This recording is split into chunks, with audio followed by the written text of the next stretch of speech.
Hi everyone, welcome to our YouTube channel general Studies for government jobs. তোমাদের যে সিডিপির analysis class হয়েছিল কয়েকটি, আজকে তার পরবর্তী ক্লাস, যেখানে আমরা theory of multiple intelligence by Howard Gardner সেই থিওরি নিয়ে আলোচনা করব, বা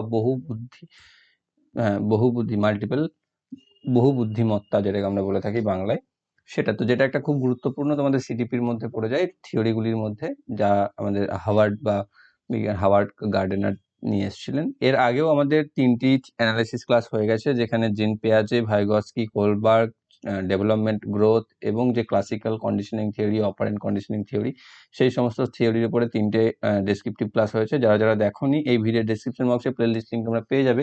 তারপর প্রিভিয়াস ইয়ার স্টার্ট হওয়াতে এটা অফ ছিল, তো আবার আজকে তোমরা পাচ্ছ, যেটা হচ্ছে থিওরি অফ মাল্টিপল ইন্টেলিজেন্স, যেটা আমাদের পরীক্ষার জন্য যথেষ্ট গুরুত্বপূর্ণ, কারণ এখান থেকে 1 ও 2 নাম্বার গ্যারেন্টেড আসে। ওকে, তো আমাদের এই যে কোনো আপডেট, পিডিএফ এবং ভিডিও সম্পর্কিত তথ্যের জন্য আমাদের Telegram channel Jobs Academy, Facebook page Jobs Academy এবং Facebook group General Studies for Government বক্সে জয়েন হয়ে যাও। প্রত্যেকটি লিঙ্কে তোমরা ডেসক্রিপশন বক্সে পেয়ে যাবে। তো গার্ডনার বা হাওয়ার্ড গার্ডনার, যিনি ছিলেন নিউরোসায়েন্সের অধ্যাপক হার্ভার্ড বিশ্ববিদ্যালয়ের, এবং মনস্তাত্ত্বিক, যিনি ছিলেন 1983 সালে এই বহুমুখী বুদ্ধিতত্ত্ব বা থিওরি অফ মাল্টিপল ইন্টেলিজেন্সের ব্যাখ্যা করেছিলেন বা কথা উল্লেখ করেছিলেন।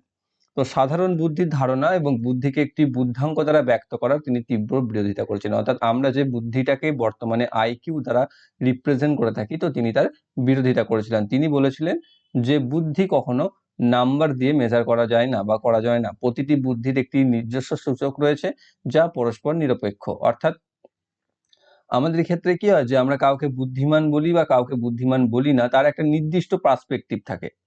তো কোনো একটা দিক বা পার্সপেক্টিভে যদি সে বুদ্ধিমান না হয়, তার মানে এই কথার অর্থ এটা নয় যে সে বুদ্ধিমান নয়, সে অন্য কোনো পার্সপেক্টিভে বুদ্ধিমান হতে পারেন। ঠিক আছে, তো তিনি এই যে মাল্টিপল ইন্টেলিজেন্স থিওরির কথা উল্লেখ করেছিলেন 1983 সালে, তার কথা তিনি এখানে বলছেন। তার একটি বইয়ের নাম, যেটা হচ্ছে ফ্রেমস অফ মাইন্ড। ঠিক আছে, ফ্রেমস অফ মাইন্ড, এটা তোমাদের পরীক্ষায় অনেক সময় কোশ্চেন আসে, যে ফ্রেমস অফ মাইন্ড কার লেখা, বা মাল্টিপল ইন্টেলিজেন্স থিওরি কোথায় যে বইয়ে লেখা ছিল বা উল্লেখ করা হয়েছিল সেটির নাম কি। ঠিক আছে, এবং তিনি জিন পেয়াজে, এরিকসন এবং জেরম ব্রুনার, এই তিনজন যে বিখ্যাত এর আগেও আমাদের ছিলেন ব্যক্তি শিশুদেরকে এই ব্যাপারে, তার দ্বারা তিনি বেশ বিশেষভাবে প্রভাবিত হয়েছিলেন। ওকে, তো এখানে তিনি যে বহুমুখী বুদ্ধিদত্তা বলেছেন, সেখানে তিনি কি বলেছেন, সেখানে তিনি শেখানো উভয়কেই বিভিন্নভাবে সম্ভব সেটা তিনি বলতে চেয়েছেন। অর্থাৎ আমরা দেখবে যারা স্কুলে শিক্ষক হিসাবে যোগদান করব, বা আমরা এতদিন পর্যন্ত কোনো স্কুলে শিক্ষার্থী হিসাবেও থেকেছি, তখন আমরা কি লক্ষ্য করেছি, যে একজন শিক্ষক বিভিন্ন স্টুডেন্টকে যেমন বিভিন্নভাবে শেখাতে পারেন, ঠিক সেই রকমই একটা ছাত্র বা কোনো জিনিসকে বিভিন্নভাবে শিখতেও পারে। তো সেটাই এখানে তিনি বলছেন প্রথম ক্ষেত্রে, যে পরামর্শ দিয়েছিলেন তিনি, যে সবকিছুই একাধিক উপায়ে শেখানো পসিবল। ঠিক আছে, সবকিছুই একাধিক উপায়ে শেখানো যায়। অর্থাৎ আমি তোমাকে কোনো একটা, আমি যদি ক্লাসে নির্দিষ্ট মেথডে তোমাকে যোগ বিয়োগ বা গুণ ভাগ করতে শেখাই, তার মানে এটাই নয় যে যোগ বিয়োগ গুণ ভাগ করা সেটাই একমাত্র মেথড। ঠিক আছে, তো অন্য মেথডেও আমি, বা হয়তো সেখানে দেখবে যে অনেক ক্ষেত্রে তারা কেউ একজন বুঝতে পারে না, তো অন্য কেউ সেটাতে অন্য মেথডে বুঝতে পারে। দেখবে আমাদের বিভিন্ন দেশে বা ইন্টারন্যাশনালের মধ্যে বা বিভিন্ন আলাদা আলাদা কান্ট্রিজতে বিভিন্ন আলাদা আলাদা মেথড ব্যবহার করা হয়। তার মানে কি, যে বিভিন্ন উপায়ে শেখানো যায়। ঠিক সেরকম ভাবে এই তত্ত্ব অনুসারে বলছে মানুষের শেখারও বিভিন্ন উপায় রয়েছে। অর্থাৎ কি, আমরা কোনো একটা নির্দিষ্ট ফর্মে বা নির্দিষ্ট পথেই শিখতে পারি না, বা মাল্টিপল ওয়েজ যেটাকে আমরা বলি। ঠিক আছে, এই দুটো ক্ষেত্রে শেখা এবং শেখানো, অর্থাৎ টট অ্যান্ড লার্ন, উভয় ক্ষেত্রেই মাল্টিপল ওয়েজ এর কথা তিনি বলেছেন, এবং তিনি বিশ্বাস করতেন যে মানুষের নিজস্ব চিন্তা ভাবনা এবং শেখার বিভিন্ন উপায় রয়েছে। অর্থাৎ প্রথম ওপরে যে দুটো তথ্য দিয়েছি সেই তথ্যের উপর বেস করে। তো এটাকে তিনি বেশ কয়েকটি ভাগে ভাগ করেছিলেন। প্রথমে তিনি এটিকে 7টি ভাগে ভাগ করেছিলেন। ঠিক আছে, 7 কাইন্ডস অফ ইন্টেলিজেন্স এর কথা তিনি বলেছিলেন। পরবর্তীতে তিনি আরো যুক্ত করেন, এবং বর্তমানে সেটা আরো বেশি বেড়ে গেছে। কিন্তু আমাদের যে সিলেবাস, সেই সিলেবাস ওয়াইজ এই 8টি হচ্ছে আমাদের পড়তে হয়, যেগুলো হচ্ছে কি, ভিজুয়াল বা স্পেশিয়াল, লিঙ্গুইস্টিক বা verbal, interpersonal, intrapersonal, logical, mathematical, musical, bodily kinesthetic, aesthetic আর ন্যাচুরালিস্টিক। ঠিক আছে, তো এবার এইগুলোকে প্রত্যেকটাকে আলাদা আলাদা ভাবে ডিসকাস করে নেবো আমরা, যে কোনটা কোন বুদ্ধিতত্ত্ব এবং তার মধ্যে কি বিশেষ রয়েছে, যাতে আমরা প্রত্যেকটাকে আলাদা আলাদা ভাবে আইডেন্টিফাই করতে পারি এবং পরীক্ষায় উত্তরও করে আসতে পারি। প্রথম রয়েছে দেখো ভাষাগত বুদ্ধিমত্তা, বা যেটাকে আমরা লিঙ্গুইস্টিক ইন্টেলিজেন্স বলছি, যেখানে কি হচ্ছে, যেখানে আমরা মনের ভাবকে প্রকাশ করতে, অন্যকে বুঝতে ভাষা ব্যবহারের ক্ষমতাকে যেটা ব্যবহার করে থাকি আমরা, তাদেরকে আমরা বলছি ভাষাগত বুদ্ধি। এর মধ্যে অন্তর্ভুক্ত হয় লিখিত, কথা বলা, ভাষার প্রতি অনুভূতিশীলতা, ভাষা শিখন, লক্ষ্য অর্জনে ভাষা ব্যবহারের দক্ষতা, এসব। নিজেকে প্রকাশ করতে ভাষা ব্যবহারের ক্ষমতা, তথ্য সংরক্ষণের উপায় হিসাবে ভাষার ব্যবহার করা, এই বুদ্ধির অন্তর্গত।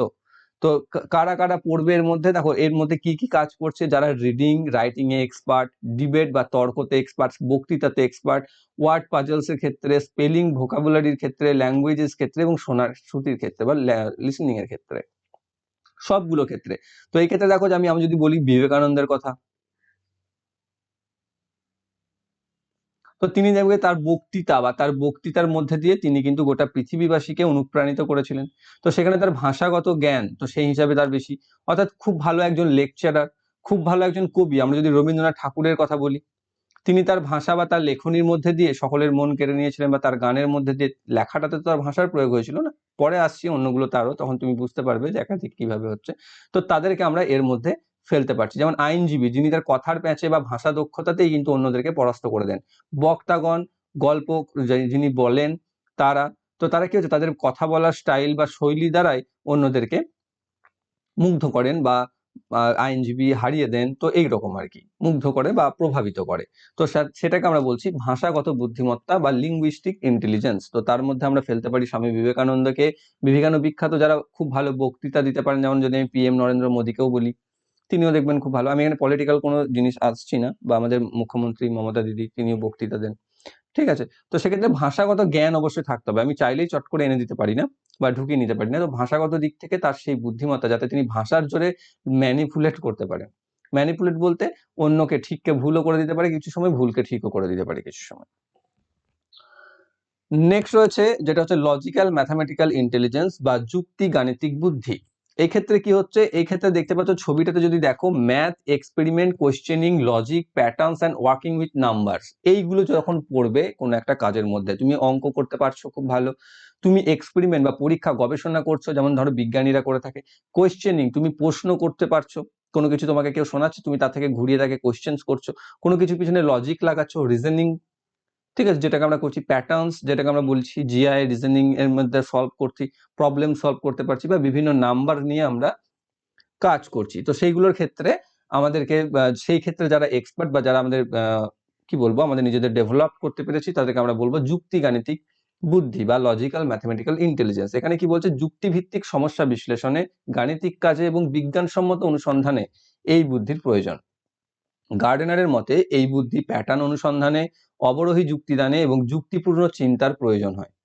এই বুদ্ধি বিজ্ঞান এবং গাণিতিক চিন্তনে বিশেষভাবে ব্যবহৃত হয়। তো এখানে আমরা কাদেরকে ফেলতে পারবো, বিভিন্ন সায়েন্টিস্ট, ঠিক আছে, বিভিন্ন গণিতিক, যেমন আমরা যদি বিজ্ঞানী আইজ্যাক নিউটন, আইনস্টাইন, এদেরকেও আমরা এখানে রাখতে পারি। বর্তমানেরও তুমি চাইলে কোনো কিছুর নাম, অর্থনীতিবিদ যারা রয়েছে তাদের মধ্যেও এই ধরনের, বা বিভিন্ন বিজ্ঞানী যারা রয়েছেন, তাদেরকে তোমরা এই পর্যায়ে ফেলতে পারো লজিক্যাল ম্যাথমেটিক্যাল ইন্টেলিজেন্সের ক্ষেত্রে। ক্লিয়ার? আশা করছি ক্লিয়ার হয়েছে। নেক্সট হচ্ছে সঙ্গীত বা ছন্দাশ্রয়ী বুদ্ধি। কি বলছে এখানে, যে সঙ্গীতের ভাষায় চিন্তা করা, সঙ্গীতের তাল বোঝার এবং সেই নিয়ে কাজ করার ক্ষমতায় এই বুদ্ধির প্রয়োজন হয়। যেসব ব্যক্তির এই বুদ্ধি অধিক, তারা শুধু সহজেই সঙ্গীত মনে রাখে তাই নয়, তারা মন থেকে সঙ্গীত সৃষ্টি করতে পারে। ঠিক আছে, তো এখানে দেখো, গান তো আমার তোমার সকলেরই ভালো লাগে, কিন্তু সেই ক্ষেত্রে যারা গান দিয়ে অন্যকে প্রভাবিত করতে পারে, নিজেদের মধ্যে সৃষ্টি করতে পারে, সুরেলা বা যাদের কণ্ঠ, যাদের ইনবর্ন যেটাকে আমরা বলি, বা তোমাদের কি বলবো, ট্রেন্ড, তো সেক্ষেত্রে তাদের মধ্যে আমরা দেখতে পাই এই সঙ্গীতের প্রতি যে, বা সঙ্গীতের দিক থেকে সাধনা করে তারা যারা বুদ্ধি নিয়ে রেখেছে। তো বিখ্যাত বিখ্যাত যে শিল্পীগুলো রয়েছে, AR রহমান, ঠিক আছে, সোনু নিগম, অরিজিৎ সিং, কিশোর কুমার, কুমার শানু, এই সমস্ত যে ব্যক্তিগুলো রয়েছে তাদের নাম আমরা অবশ্যই বলতে, হ্যাঁ, সেখানে তুমি নেহা কক্কর, বাদশাকেও রাখতে পারো, তাতে কোনো সমস্যা নেই। তো সেই ক্ষেত্রে তাদেরকে আমরা বলছি সঙ্গীত বা ছন্দাশ্রয়ী বুদ্ধি, যেখানে তারা মেন ইনস্ট্রুমেন্ট বা মেন তোমাদের বুদ্ধির যে জায়গা, সেটা হয়তো গান বা টোন, যেটাকে আমরা বলছি। হয়তো তিনি কেউ একজন হয়তো দেখবে খাতায় কলমে পরীক্ষায় ফেল, বা পুঁথিগত শিক্ষা খুব বেশি নেই কিন্তু খুব ভালো গান করে, তো তাকে আমি আমাদের ভাষাতে তাকে বোকা বা মূর্খ বলে ফেলতে পারি, কিন্তু সে গানের দিক থেকে কিন্তু সে ইন্টেলিজেন্ট। ওকে, তো সেটাই আমি এখানে বলতে চাইছি। নেক্সট রয়েছে শারীরিক বা দেহ সঞ্চালনগত বুদ্ধি, যেটাকে আমরা বলছি বডি কাইনেথেটিক বা থেটিক ইন্টেলিজেন্স। যেখানে কি হচ্ছে আমাদের শরীরের বড় বা ছোট বা অর্থাৎ গ্রস মোটর বা তোমাদের কি বলবো স্কিল, যেটাকে আমরা বলি স্মল মোটর, স্মল তো বলি না, গ্রস আর একটা বলি, আর একটাকে কি বলছি বাংলাতে মনে হয় সূক্ষ্ম, যেটাকে বলি সূক্ষ্ম পেশি। এক্স্যাক্টলি আমার ইংরেজি টার্মটাই মাথায় আসছে না এই মুহূর্তে। তো সেখানে শরীরের আংশিক বা সম্পূর্ণ দেহের যে পেশি রয়েছে তাকে যদি আমরা সঞ্চালনের মধ্য দিয়ে কাজ করাই বা তাতে যদি আমি এক্সপার্ট হতে পারি, তো তখন আমরা সেই তার মধ্যে পড়বো, যেটাকে আমরা বলছি শারীরিক বা দেহ সঞ্চালনগত বুদ্ধি বা বডিলি কাইনেস্থেটিক তোমাদের ইন্টেলিজেন্স। যেখানে আমরা বিভিন্ন জিমন্যাস্ট যারা রয়েছেন, বিভিন্ন যারা স্পোর্টস পার্সন রয়েছে বা অ্যাথলেট রয়েছেন, ড্যান্স, এটাকে আমরা এখানে ড্যান্সকেও মধ্যে আনতে পারি, কারণ ড্যান্সের ক্ষেত্রে আমাদের বিভিন্ন কি হয় অঙ্গ প্রত্যঙ্গের সঞ্চালন মানে প্রয়োজন হয়, তো সেটাও আমরা প্রত্যেকে মুভমেন্ট আমাদের প্রয়োজন হয়। তো এখানে কি বলছে দেখো, শারীরিক বা দেহ সঞ্চালনগত বুদ্ধি হলো সেই মানসিক ক্ষমতা যা দৈহিক সঞ্চালনগুলির সমন্বয় সাধন করে। অ্যাথলেটিক সম্পাদনমুখী শিল্প বিশেষ করে খেলোয়াড় এবং নৃত্য এই ধরনের বুদ্ধির অধিক প্রয়োগ হয়। ঠিক আছে, তো তাদেরকে আমরা কি বলতে পারছি যে শারীরিক এবং দেহ সঞ্চালনগত বুদ্ধির ক্ষেত্রে। ক্লিয়ার? তো এই ক্ষেত্রে কি হচ্ছে, যেখানে আমাদের ফিজিক্যাল অ্যাক্টিভিটিস বা তাকে কন্ট্রোল করতে আমরা খুব ভালো এক্সপার্ট হব। ওকে, তো যেখানে যেটা আমরা ক্ষুদ্র, যেমন ধরে নাও কেউ তার হাতের ছোট ছোট পেশি কেউ হতে পারে, যেমন ধরো তারা অনেক সময় ফ্লেক্সিবিলিটি, যেটাকে আমরা বলি যে বিভিন্ন একটা ছোট্ট বক্সের মধ্যে কেউ ঢুকে যাচ্ছে তাকে বলতে পারি, যে জিমনাস্ট দেখাচ্ছে তাকে আমরা বলতে পারি, দড়ির উপর যে পা হাঁটছে সেই ছোট ছোট বাচ্চা মেয়েরা ছেলেরা যারা খেলা দেখায় বিভিন্ন সাইড দেখতে পাবে তাদেরকে আমরা বলতে পারি, বিভিন্ন স্পোর্টস পার্সনদেরকে আমরা এর মধ্যে রাখতে পারি, ড্যান্সার্স যারা রয়েছে তাদেরকে আমরা এর মধ্যে রাখতে পারি। ঠিক আছে, তো তারা সবাই হচ্ছে এই বুদ্ধিসত্তার বা বুদ্ধিমত্তার মধ্যে অন্তর্গত। নেক্সট কি রয়েছে, স্থানিক বুদ্ধি বা স্প্যাশিয়াল ইন্টেলিজেন্স।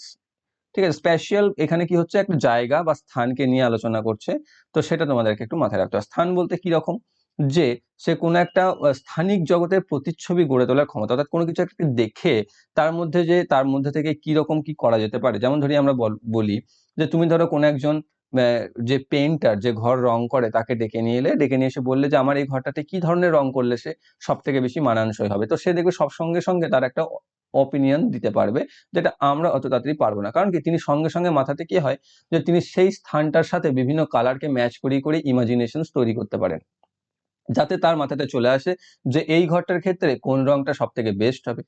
বা এখানে ছবিতে তুমি দেখতে পাচ্ছ যে দুজন দাবা খেলছেন, তো সেখানে দাবার চাল, যে এই চালটা যদি আমি এখানে দিই তাহলে ভবিষ্যতে বা পরবর্তী চাল ওর কি হতে পারে, তারপর আমার কে মারা পড়তে পারে, কে বেঁচে থাকতে পারে, বা আমি কি প্রফিট পেতে পারি, বা আমার কি লোকসান হতে পারে, সবকিছু আমি আগে থেকে চিন্তা করে নিয়েছি, তারপর আমি আমার দাম চালছি। ঠিক ঠিক সেরকম ভাবে একজন পাইলট যিনি এরোপ্লেন চালাচ্ছেন বা বিমান চালাচ্ছেন, তারও সেই সূক্ষ্ম সূক্ষ্ম মোটর স্কিল দ্বারা কি করছেন, যে কিভাবে বা কতটা হাইটে আমি যেতে পারবো, কিভাবে এলে আমি কতটা স্পিডে কখন পৌঁছাতে পারবো, এই ধরনের যে কন্টেন্ট যেগুলো আগে থেকে তিনি মাইন্ডে তৈরি করছেন। হয়েছে বা বুঝতে পেরেছো নিশ্চয়? তাদেরকে আমরা বলছি স্থানিক বুদ্ধি। ইন্টেরিয়র ডেকোরেটর যারা রয়েছে, বিভিন্ন ঘরের এখনকার দিনে ইন্টেরিয়র ডেকোরেটর যারা করছে সেগুলো পড়বে তার মধ্যে। ঠিক আছে, এই দাবা খেলার ক্ষেত্রে এগুলো পড়বে, যে পাইলট এই ক্ষেত্রে পড়বে, একজন নাবিক এই ক্ষেত্রে পড়বে। তো সে কি হচ্ছে, এখানে পড়ে নাও একবার রিডিং কি রয়েছে, যে মনের মধ্যে স্থানিক জগতের প্রতিচ্ছবি গড়ে তোলার ক্ষমতাই হচ্ছে এই বুদ্ধি।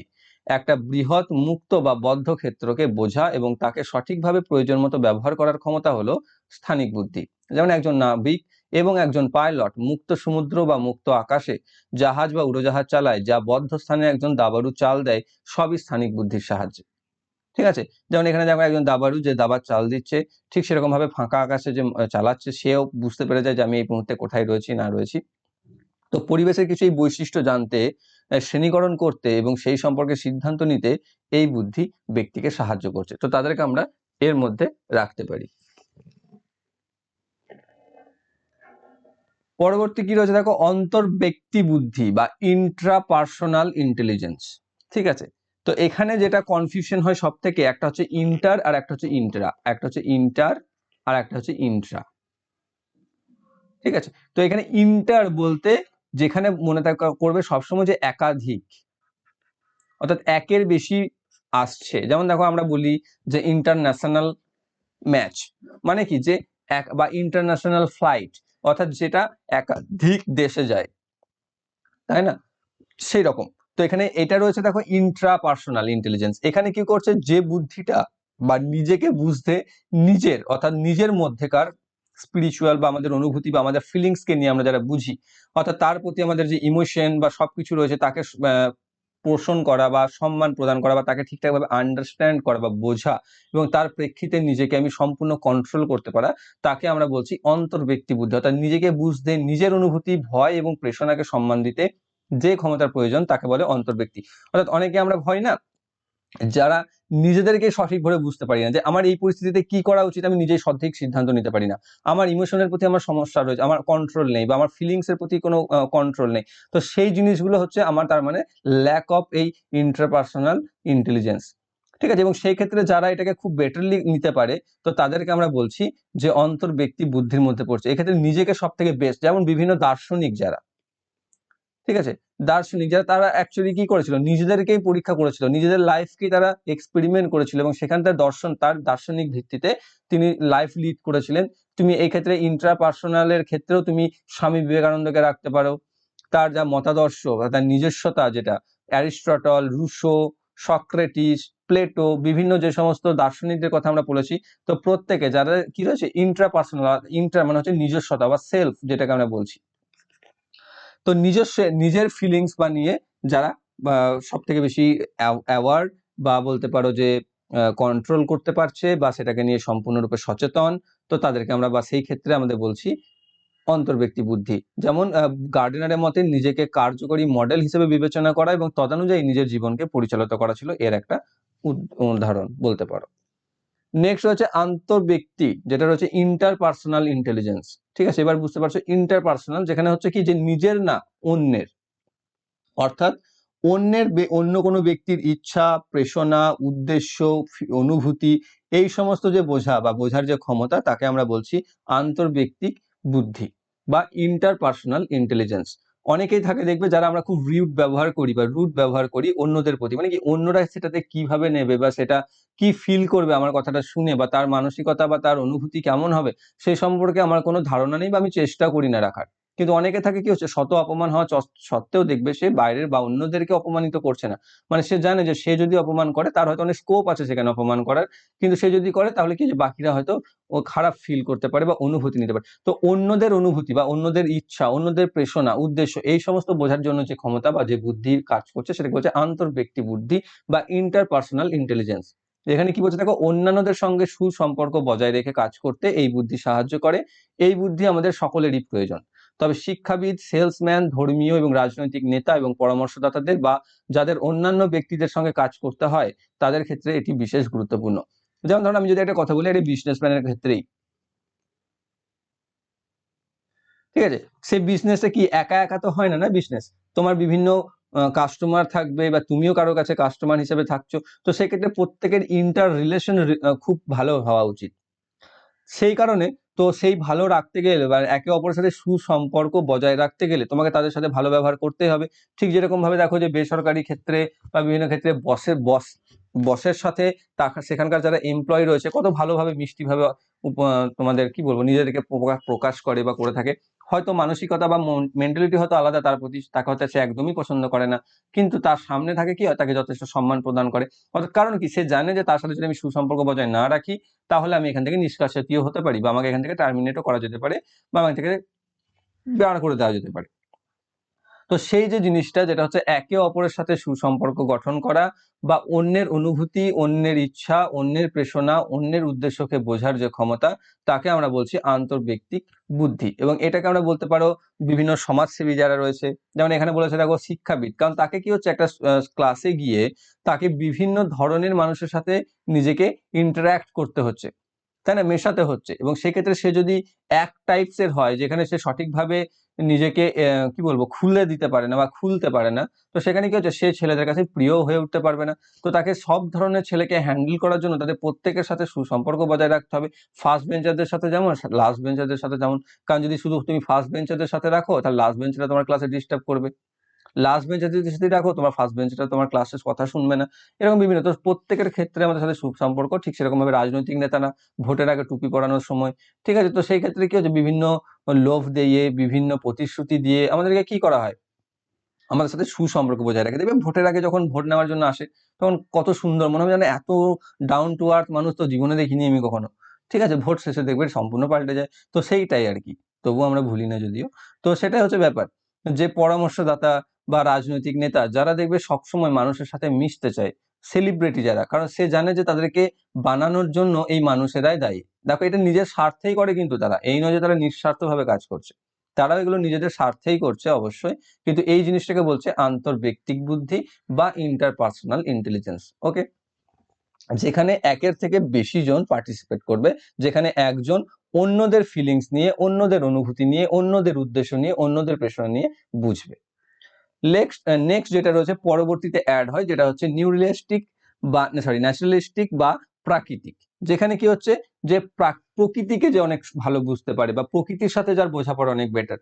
আমরা দেখবে বাংলাতে যারা একটু পিছনের দিকে রয়েছে তারা পড়েছিলে বলাই বলে একটা গল্প ছিল, যেখানে বলাই বলে বালকটি, তার সাথে একটা আম গাছের খুব ভালো বন্ধুত্ব তৈরি হয়েছিল। তো একটা গাছের সাথে কি কখনো বন্ধুত্ব হওয়া সম্ভব?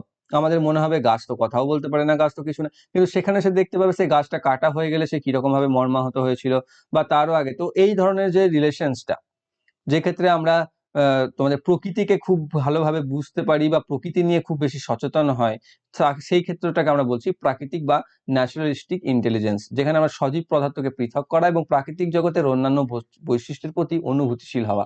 যেখানে আমরা বিভিন্ন, আমাদের সব থেকে যেটা বড় রয়েছে, আমাদের যা নির্ভর দেশ কৃষি, সেই কৃষির উপর যারা মেনটেন্স করছে, যারা কৃষক, যারা ফার্মার, তারা এর মধ্যে একটা পড়ছে। ওদিকে গার্ডেন যারা করছে, ধরো বাগান, তুমি বাড়িতে তুমি যদি বাগান করো, তোমার সাথে যদি গাছ খুব ভালো থাকে, বা গাছের সাথে দেখবে অনেকে কথাও বলে বিকালে একা একা, তো সেই রকম বিকালে বলছি, এটা কোনো স্পেসিফিক টাইম নয়, সে যখন খুশি করতে পারে। তো এরকম যদি হয়ে থাকে, তো সেইগুলো হচ্ছে তারা এই ন্যাচারালিস্টিক ইন্টেলিজেন্সের মধ্যে পড়বে, এবং সেক্ষেত্রে তারাও এর অন্তর্গত। অর্থাৎ কেউ খুব ভালো বাগান করেছে, কেউ প্রকৃতিকে নিয়ে খুব বেশি সচেতন, কেউ প্রাণীদেরকে খুব বেশি ভালোবাসে, ঠিক আছে, তো তাদের নিয়ে সবসময় থাকতে চায়। দেখবে অনেক সময় অ্যানিমেল প্ল্যানেট, ডিসকভারি, এসব চ্যানেলে অনেক কিছু দেখানো হয় এইসব রিলেটেড। তো সেইগুলোকে আমরা তখন একে এই ন্যাচারালিস্টিক ইন্টেলিজেন্সের মধ্যে ফেলছি। এছাড়াও আরো নতুন নতুন বর্তমানে এসেছে, কিন্তু সেইগুলো অতটাও গুরুত্বপূর্ণ নয়। এই 8টি তোমাদেরকে পড়তে হবে, এবং যেটাই তোমাদের পরীক্ষার জন্য ইম্পর্টেন্ট। তো আশা করছি যে এই 8টি যে ডিফারেন্স টাইপস বললাম আমরা ইন্টেলিজেন্সের, তা থেকে তোমাদের কোনো সমস্যা রয়েছে, সমস্যা থাকে তো কমেন্ট করে দিও, সেখানে আমি অবশ্যই ক্লিয়ার করে দেবো তোমাদের। তো এবার দেখো, প্রত্যেকটা তত্ত্ব বা প্রত্যেকটা থিওরি, সে ভালো হোক চাই খারাপ, তার সমালোচনা বা আলোচনা তো হবেই। ঠিক আছে, কারণ আজকালকার দিনে কি হয়, যে তুমি যাই বলো না কেন, তোমার বিরোধী যে, তাই তোমার উল্টোই বলবে। ঠিক সেরকমই এখানে যখন হাওয়ার্ড গার্ডনার এই মাল্টিপল ইন্টেলিজেন্স থিওরি বলেন বা ব্যাখ্যা দেন, তখন কি হচ্ছে, এরও পরবর্তীকালে যখন বিভিন্ন ধরনের অন্যান্যরা আসেন, তখন তার সমালোচনাও করেন। ঠিক আছে, এখানে কি বলা হচ্ছে, তাতে সমালোচনা করে যে মাল্টিপল ইন্টেলিজেন্স হলো সাধারণ জ্ঞান, যেটাকে একটা কমন সেন্স হিসাবে দেখছে, বলতে এটা তো সবার মধ্যে থাকে। দেখো, তোমারও গান ভালো লাগে, আমারও গান ভালো লাগে, তুমিও ধরো খেলতে পছন্দ করো, আমিও খেলতে পছন্দ করি, তুমিও ক্রিকেট খেলো, আমিও খেলি, মানে আমিও একজন বডিলি কাইনেস্থেটিক, বা তুমিও ধরে নাও জিমন্যাস্ট করতে ভালো পছন্দ করো, তার মানে তুমিও তার মধ্যে পড়ে গেলে। আবার তার সাথে তোমার তো কবিতা লেখারও শখ আছে, মানে তুমি ধরে নাও লিঙ্গুইস্টিকের মধ্যেও পড়ে গেলে। আবার তুমি তুমি ধরে নাও খুব ভালো অঙ্কও করতে পারো, তার মানে তুমি লজিক্যাল ইন্টেলিজেন্সের মধ্যে পড়ে গেলে। সেটা তো নয়, তো সেটাকে একটা সাধারণ জ্ঞান হিসাবে দিচ্ছে, যে এটা কোনো আলাদা আলাদা নয়, এটা বুদ্ধিমত্তার পরিবর্তন নয়, ক্ষমতা বা শক্তিকে নির্দেশ করছে এটা, যেটা একটা কমন সেন্স অনলি। এটা হচ্ছে একটা সমালোচনা। দ্বিতীয় হচ্ছে, এই তত্ত্বটি গবেষণা দ্বারা বৈধ নয়, বা একে আমরা রিসার্চের ক্ষেত্রে বা রিসার্চ করে এটা পাইনি, বা রিসার্চ করার জন্য এর একটা ল্যাক। আমরা বর্তমানে দেখো এক্সপেরিমেন্ট আমরা করতেই পারি এরকম ভাবে, কিন্তু তত্ত্বটি গবেষণা দ্বারা বৈধ নয়, বা ল্যাক অফ ইনফরমেশন রয়েছে, বা যেটা বিশেষ করে জ্ঞানী ও স্নায়ু বিজ্ঞানের ক্ষেত্রে, যেখানে রয়েছে দেখো অপশন ব্র্যাকেটের মধ্যে দেওয়া আছে কোন সালে কে করেছিলেন। তো সেই ক্ষেত্রে তিনি বলছেন যে এই তত্ত্বটি গবেষণা বা রিসার্চের জন্য বৈধ নয় বা ভ্যালিড নয়। তারপরে কি বলছে, অনেকে আবার এই গার্ডনারের অন্তর্ব্যক্তি এবং আন্তর্ব্যক্তি যেটা রয়েছে বুদ্ধি সম্পর্কে সমালোচনা করেছেন। তাদের মধ্যে বুদ্ধির সঙ্গে এর কোনো রিলেশন নেই, এগুলো তো ব্যক্তিত্বের সংলক্ষণ এবং অন্যান্য ধরনের আচরণ, যার সঙ্গে বুদ্ধির কোনো সম্পর্কই নেই।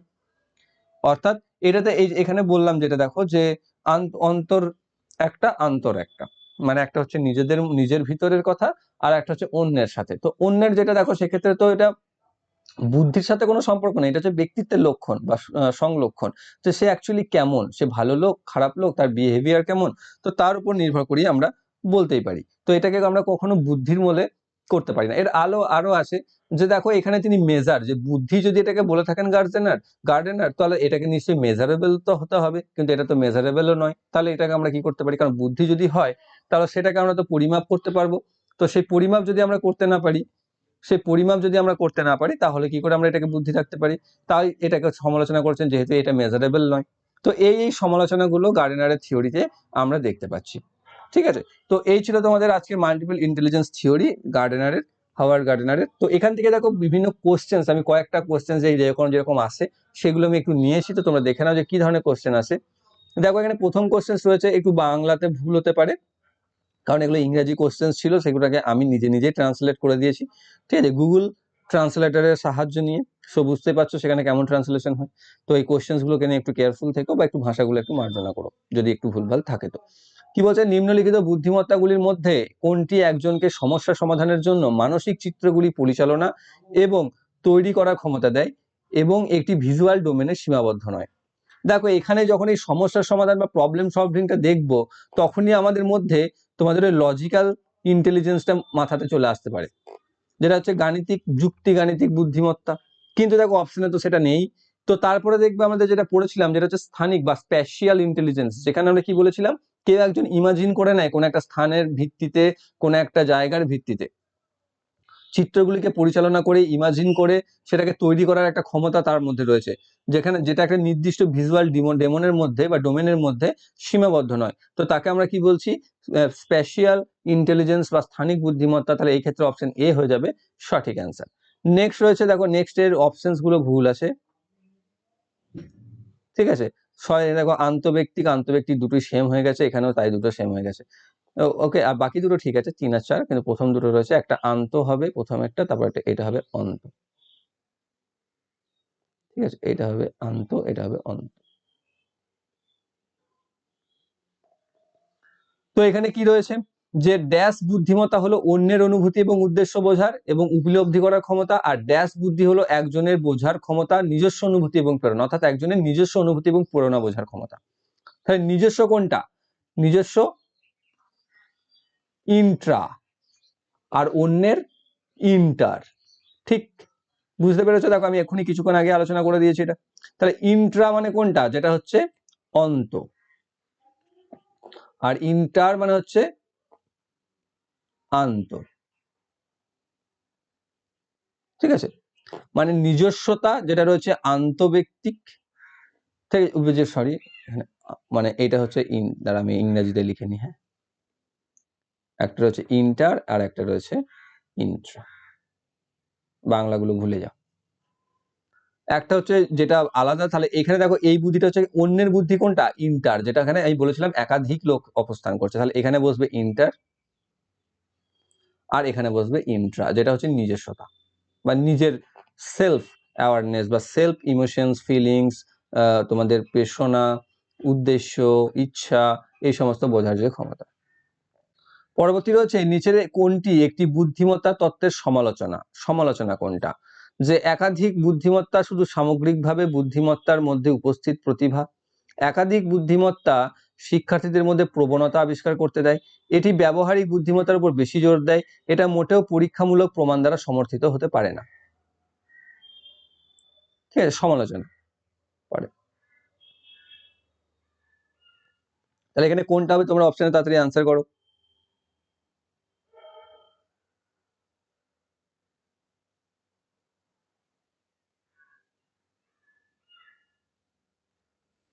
সরি, এটা পারে আছে, হ্যাঁ পারেই থাকবে।